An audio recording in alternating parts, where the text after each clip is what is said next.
Alright, this will be my commemoration speech on a man who's started out as a mail carrier but turned into an automotive legend, Mr. Carroll Shelby. My printer's not working, but that's the best I have. He was a racing legend that started in a not so contemporary way. In his early stages of life, like I said earlier, he started out as a mail carrier in Leesburg, Texas in the early 20s. And after he did that for a while, he started in a chicken farm. But that only lasted, he only made one profit on that because his first round of chickens made him a good profit, and then the second round died through disease. And after that, he started his early days of racing, and he did not know where his life would go. But whenever he started his early days of racing, he did it in Norman, Oklahoma, racing his Cad Allard, which is a type of race car back in the 20s. And his driving got the attention of a team manager, John Wire, and he gives Carroll the opportunity to co-drive the Aston Martin DB3 over in Europe. And whenever he was in Europe, he made an astonishing win in the 1954 Le Mans race. And once he won that, he came back to the United States with a good reputation under his belt as an astonishing racer that many of people did not see that he would ever be. And at this point in his life, he figured it was time to make a statement in the American racing scene.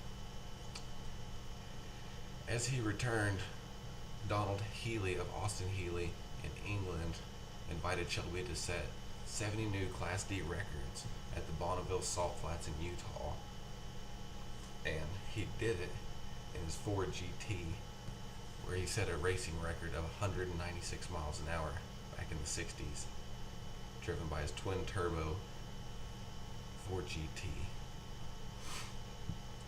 In the race in the 1957, Shelby makes a movie-worth victory during his race behind the wheel of his Maserati V8-powered single-seat race car.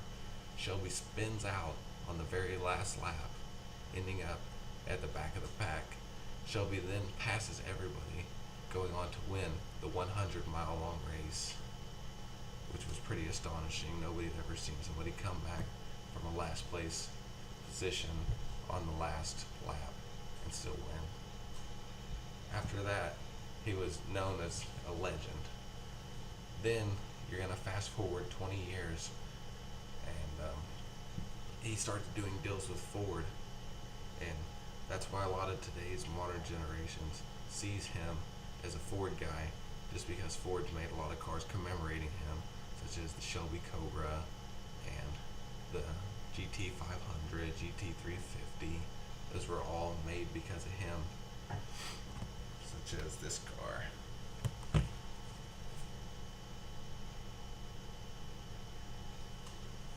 that.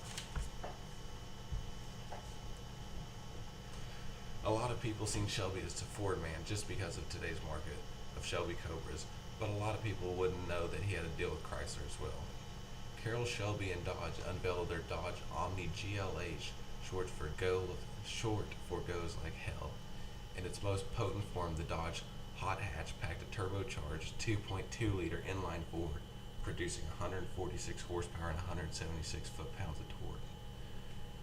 In 2008, Shelby would tell Mustang Monthly, "I got so much crap building those little hot rods, the Chargers, GLHs, and all that. But you know what? I have had fun doing it." He wound up with a 750 horsepower in our little GLH drag car. I've got a GLH with a 420 horsepower, and that I still enjoy driving today. And then fast forward 10 more years, in 1991, he paced the Indianapolis 500 in a Dodge Viper whenever he was being sponsored by Dodge. And then after his Dodge days, he went with Ford and started producing a lot of muscle cars and giving them inspiration on his type of work because a lot of people were just in love with the guy. But in his final days, in the 2000s, Ford in 2005 unveils the new Mustang GT500, and that is the first car to wear his name in 35 years, the name Shelby. But in 2011, a year before his death, he was given the Lifetime Achievement Award for all of his racing careers and wins and stuff like that.